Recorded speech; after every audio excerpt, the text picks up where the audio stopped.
Golden State Media Concepts bring you Book Review Podcast, a haven for bookworms of all ages and the widest genres, from mystery to memoirs, romance to comedy, fantasy to sci-fi. If you love to read, this is a podcast for you. It's the Golden State Media Concepts Book Review Podcast.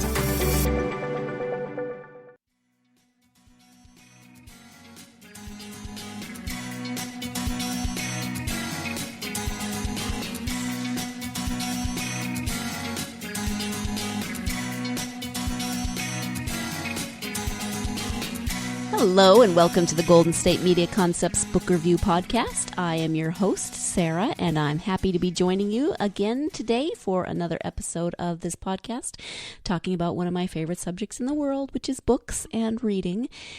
I am hot, y'all. I live in Northern California, and we are having a heat wave, and it's only June. It is supposed to get the hottest this week tomorrow at about 112, and that's just too hot. It's just too hot. Our air conditioning can't seem to keep up with it. It's a little bit miserable. I'm just really, really, really glad that I do not have an outside job. And for all of those people who do work outdoors, I salute you and I encourage you to please stay hydrated. I know it's pretty warm most places right now, and so I just encourage you to stay as cool as you can and hydrate, because it is warm. And that is my complaint for the day, which doesn't really have anything to do with books, except that at least I can stay inside in the air conditioning and read when I have the time. So there's that. At any rate, I mentioned last week that I would be talking today about the second book of the Trials of Apollo series written by Rick Riordan. And I'm actually going to be talking about Rick Riordan in general and that series in particular. If you don't know Rick Riordan, you should definitely check him out if you are a fan of young adult books, kind of along the lines of Harry Potter. Now, there's magic, but the difference is that these center around demigods, especially the Percy Jackson series. He's actually got several series. So let me back up just a little bit more. Rick Riordan first started out with the Percy Jackson series. If you haven't read them, you should. You may have heard of the movies. You may have even seen the movies. I think they did the first two. I'm not going to go into that because I'm always a book snob and the books are always better. The books are definitely better in this case. I'm not dissing you if you like the movies. That is your opinion, and you can love whatever movies you want. That's your right. But I am here to talk about the books that I love. I came a little late to the Percy Jackson bandwagon. I actually saw the first movie before I'd read any of the books, which is unusual for me. I usually read books before I see the movies. I think the first one came out when I was in grad school, which would explain why I didn't have time to read or hadn't discovered that.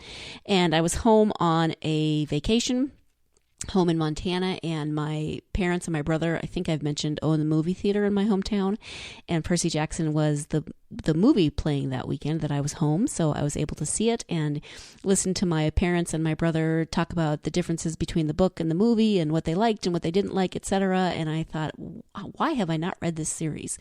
So there are actually two Percy Jackson series, and the first one follows Percy Jackson and his other friends.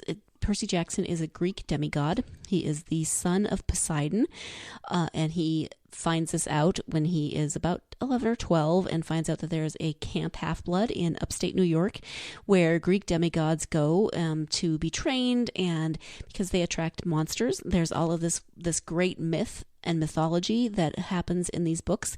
So the Greek gods, the Olympians, are now above the Empire State Building. Mount Olympus is now on the 600th floor of the Empire State Building. If you can take the elevator there, you would end up on Mount Olympus. They have moved west as Western civilization has moved west, and the gods survive as long as people remember them, as long as people, have them in their collective consciousness. And there are a lot of things in Greek mythology and about the Greek gods that are still very present in our Western society and our Western civilization. So the Greek gods are alive and well and living above Manhattan, and they are continuing to populate the world with demigods who then have to go on quests and have to go out into the world and do these things. they can't live normal lives because they are demigods. They do attract immortal monsters and those sorts of things. So they do eventually have to figure out a way to get to Camp Half-Blood, or, figure something out so that they can survive in this world as a demigod. The normal humans, the mortals in this world who are not demigods or who do not possess the ability to see this world, see through something called the mist. And so the mist is what hides this mythological world from the rest of us. So there could be, a giant dragon tromping down the streets of Manhattan, and we mortals would just see, I don't know, a large dog or something. There's all sorts of ways that the mist hides the world. So the first series follows Percy Jackson from the time he's about 11 or 12 through 5 or 6 years as he grows up and figures out this whole world that he is a part of, understanding that his father is Poseidon. It's really fun. There's a lot of great adventures. Each book, kind of like Harry Potter, each book takes place in a consecutive year of his life during that time.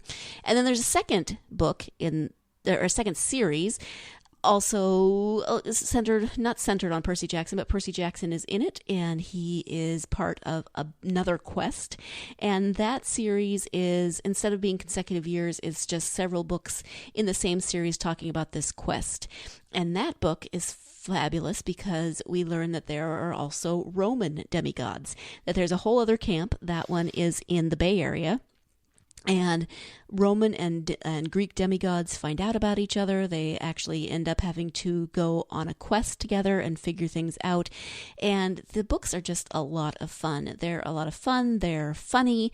They bring up all of those qualities of books that I love, in terms of friendship and loyalty and figuring out your own way in this world and figuring out where your path takes you. You might be a little bit different. You might be a Greek demigod or a Roman demigod. So you've got the Greeks and the Romans. Rick Riordan, thank you so much. But that's not all. But wait, there's more, as the Count on Sesame Street would say. There is also a series that he has done that has Egyptian gods in it, and that is a totally separate series, and there are two main characters in that. That one is a main character of a brother and sister who, it's different from the demigod series, but they still interact with the Egyptian gods. They find out that just like Greek gods, the Egyptian gods are still in existence in the world, and yes, these are the same world. So these take place in our modern society, and the Greek gods, the Roman gods, the Egyptian gods, they all exist in this world. In fact, there are 3 short stories in which the main characters of the Egyptian books and Percy and Annabeth from the Percy Jackson books come together. So there are these 3 short stories. I don't know if there are plans to merge those worlds any further, but there are these 3 short stories where these 2 very different worlds come together. So the Egyptian series is also good. There aren't as many books. There are the most books in the Greek and Roman demigod series, but the Egyptian series, if you love Egyptian mythology, if you love Egyptian, that whole Egyptian culture and those types of stories, then you will love the Egyptian set of books from Rick Riordan. But wait, there's more. There is a recent series that just came out, and that is centering around a main character whose name is Magnus Chase. It turns out Magnus Chase is the cousin of Annabeth Chase. I'm not giving anything away. That's pretty much brought up right away in the book. Annabeth Chase is Percy Jackson's girlfriend. So Annabeth Chase is a Greek demigod. Her mother is Athena. And turns out that Magnus Chase is a Nordic demigod. I think they call them demigods in that series. But his father is a Greek god. So there's something about the Chase family that attracts deities of all types. So in this series, and there's 2 books out in that series right now as well, and the next one is coming out, I think, this fall. I'd have to double check that. The Magnus Chase series, and that deals with Norse mythology. So you've got Odin, and you've got Loki, and you've got really fascinating, Norse mythology. And again, in the same world as the Egyptian and the Roman and the Greek demigods, or the Greek gods. They're all existing in the world. They're all existing in different ways in terms of how people view them, how people remember them, how people understand them. So if you are at all interested in mythology, if you are at all interested in, if you like these kinds of mythical, magical young adult books, then I highly recommend that you check out Rick Riordan, because he is awesome and I love everything that he's written. So we are going to take our first break of the podcast, but then when we come back, we'll be talking more specifically about the trials of Apollo. So stay tuned and I will be right back. Do you want to be healthier, yet you just don't know what to do? All these shows telling you this and that, but nothing seems to work. Well, listen close. Golden State Media Concepts has got something great for you. The Health and Wellness Podcast, dedicated to workout trends, healthy eating habits, diet, and everything about healthy living. Join us in our banters as we help you not just live life to the fullest, but live it to the healthiest.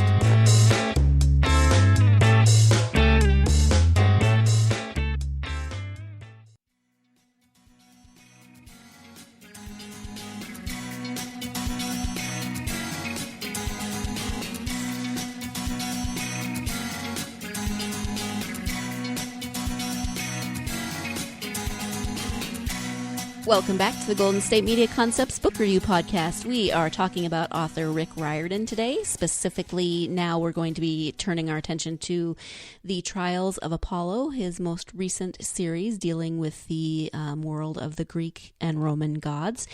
So this book, or this series, takes place after the second of the Percy Jackson series, after the series where the Greek and the Roman demigods come together and go on this quest.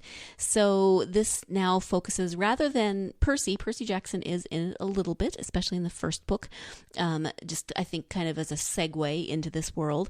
If you haven't read any of those books, you can pick this book up or this series up. I don't think that would be a problem, but if you're anything like me, you're going to want to start at the beginning so that you get the whole world. You get all of the backstory so that everything makes sense, because characters do pop up in both of these books that are explained more fully in the other series, either the first or the second series. So I would start at the beginning, but if you just want to check out this new trilogy, then go ahead. So this is, again, as I said, after that second series of Percy Jackson books, after the 7 demigods of Greek and Roman origin go on their quest and come back. And so this says, how do you punish an immortal? This is for book 1, The Hidden Oracle of the Trials of Apollo. How do you punish an immortal? By making him human. After angering his father Zeus, the god Apollo is cast down from Olympus. Weak and disoriented, he lands in New York City as a regular teenage boy. Now, without his godly powers, the 4,000-year-old deity must learn to survive in the modern world until he can somehow find a way to regain Zeus's favor. But Apollo has many enemies, gods, monsters, and mortals who would love to see the former Olympian permanently destroyed. Apollo needs help, and he can think of only one place to go, an enclave of modern demigods known as Camp Half-Blood. So you can see why you may want to read the other ones first, because you'll know more about Camp Half-Blood, you'll know more about some of the characters that they talk about.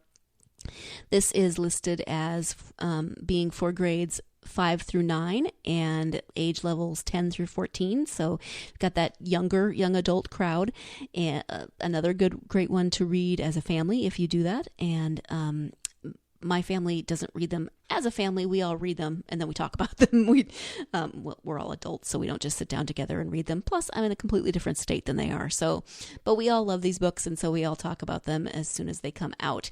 If you are a Rick Riordan fan, you probably have had this book, the new one, the second one. You probably got it the day it came out. You've probably already read it. So I'm preaching to the choir here, but if you have not read them, then I highly, again, recommend these.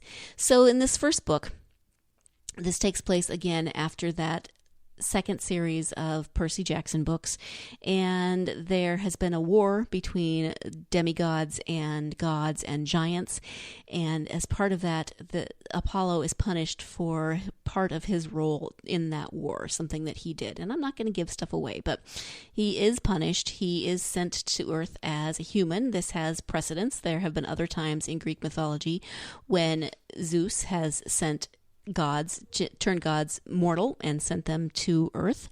In this case, Apollo has to, he finds himself, he's about a 16-year-old teenage boy.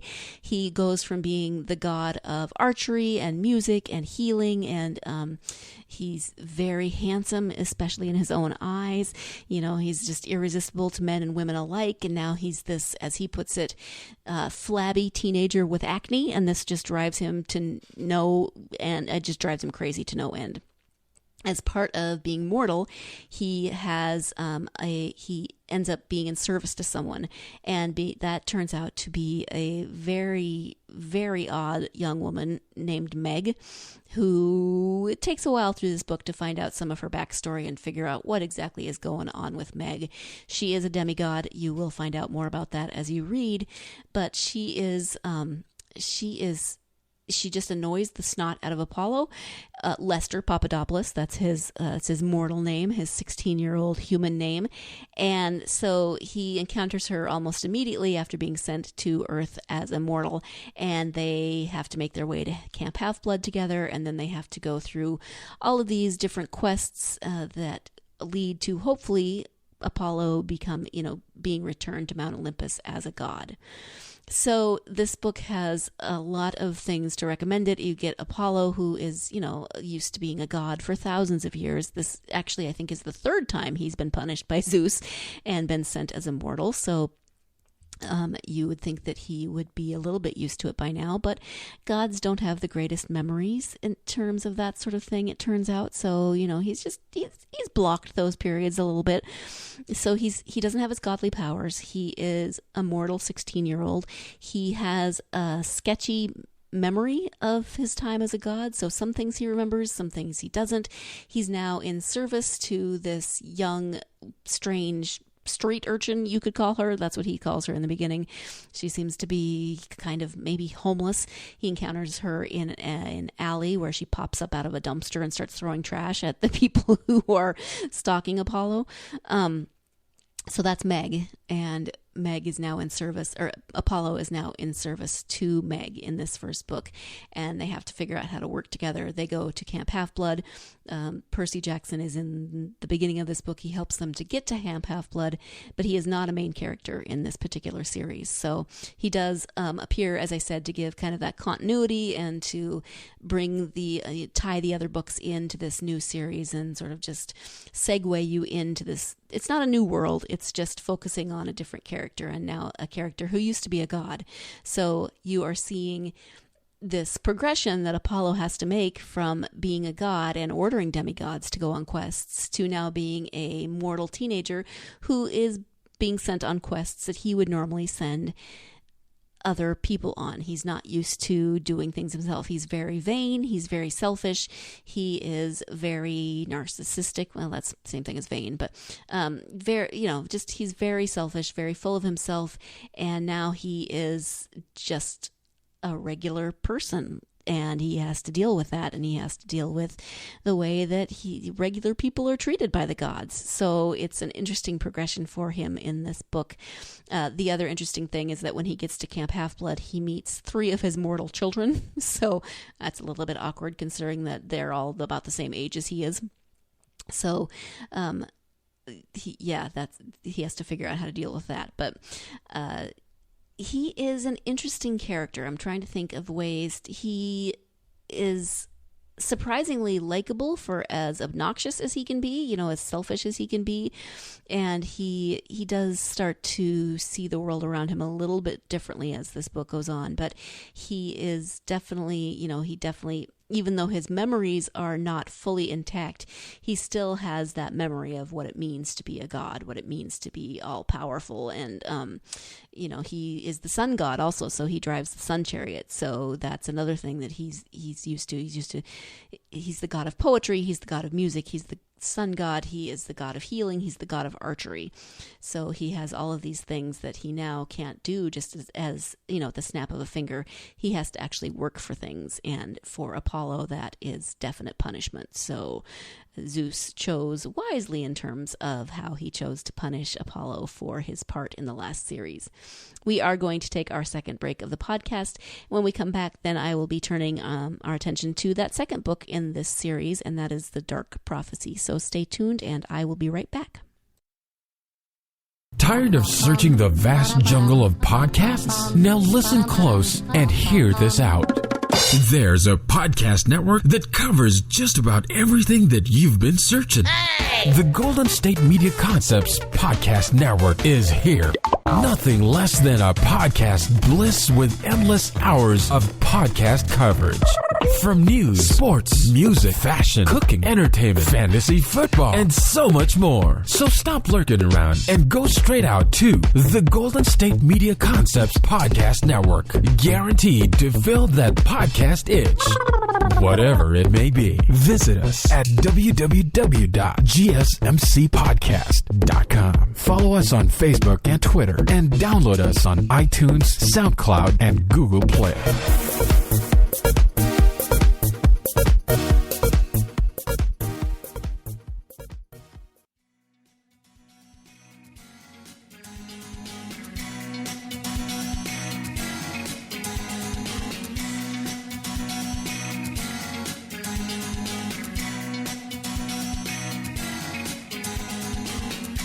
Welcome back to the Golden State Media Concepts Book Review Podcast. This is the final section of our podcast on author Rick Riordan and his new series, The Trials of Apollo. So the second book just came out in May, and I finally was able to find some time to read it. As I mentioned in the second segment, if you are a Rick Riordan fan, then I'm sure you have already read this book. If you have not, and you're like me and you're still trying to find time because it's fun like all of them are. If you have never read Rick Riordan, what are you waiting for? Go out and check some of them out of the library. Go out and buy them. Go out and get them on your Kindle or your e-reader or whatever you have. Get it on an audiobook. However you enjoy books, then you should go out and enjoy these. At any rate, the second book, as I said, just came out. This is The Dark Prophecy, and the little blurb on Amazon about this one says, Zeus has punished his son Apollo, god of the sun, music, archery, poetry, and more, by casting him down to earth in the form of a gawky, acne-covered 16-year-old mortal named Lester. The only way Apollo can reclaim his rightful place on Mount Olympus is by restoring several oracles that have gone dark. What is affecting the oracles, and how can Apollo/Lester do anything about them without his powers? After experiencing a series of dangerous and frankly humiliating trials at Camp Half-Blood, Lester must now leave the relative safety of the demigod training ground and embark on a hair-raising journey across North America.